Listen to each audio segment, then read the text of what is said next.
Decades ago, St. Eustace was more than a forgotten ruin. It was a sanctuary, a place where faith thrived, and the village gathered beneath its towering steeple. But beneath its sacred walls, shadows began to stir. Before the silence and the dust, St. Eustace was the heartbeat of the village.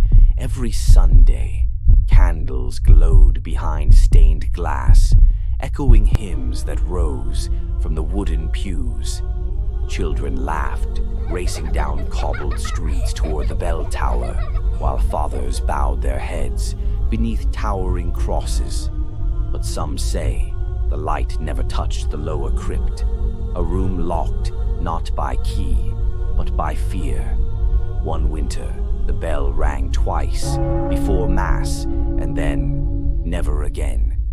That same week, fire tore through half the rectory. The priest survived, but he never spoke again. It was then the stories began, not of miracles, but of murmurs, soft voices in empty halls, shadows that moved even when no one stood near.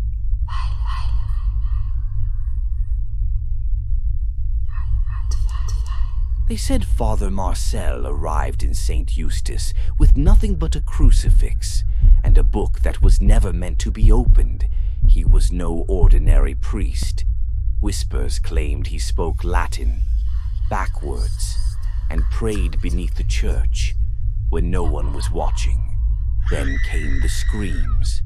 One by one, the villagers began to vanish. Children stopped laughing. Crows returned, and always that bell, ringing at midnight, when no one stood in the tower.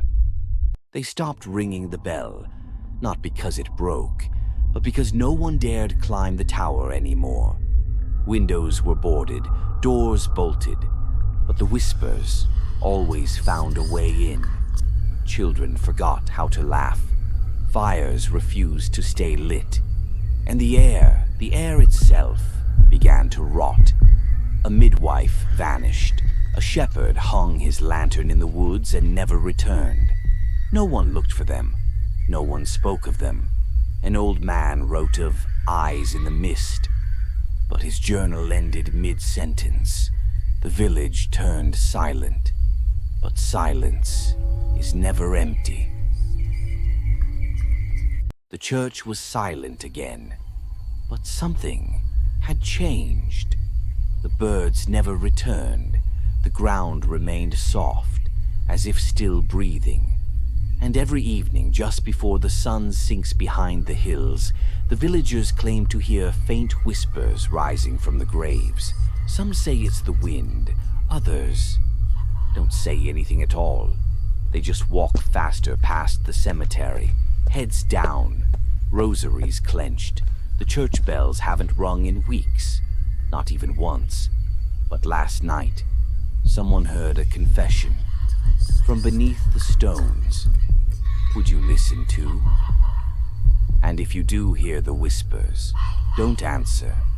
Not unless you're ready to know what they buried and why it's still breathing. If you're still listening, there's more to uncover. Subscribe to Buried Chapters and return next week for another story they never wanted found.